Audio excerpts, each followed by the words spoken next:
Hello everyone, let's now discuss how can we solve this problem. Mirror distance of an integer.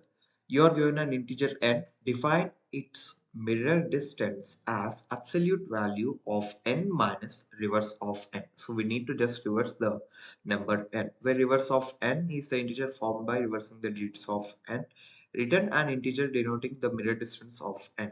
Absolute of x denotes the absolute value of x. This problem is quite simpler and easier. Let's take this example 25. So the difference, reverse of this is 52. 52 minus 25.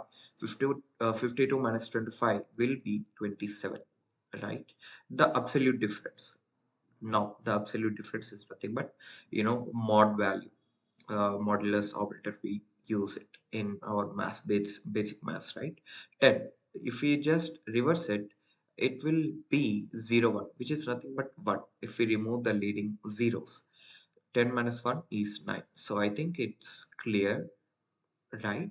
So we'll just go with convert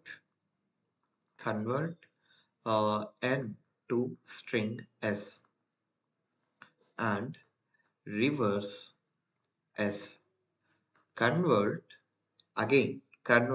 s into k, nothing but string to integer.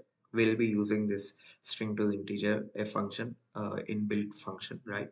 Or standard template library function, and just return absolute value of k minus 1. Just return it. That's how simple it is, right? So I have given the code link in the description. Go ahead, check it. Thanks for watching this video. Please do like, share, and subscribe to my channel. Thank you.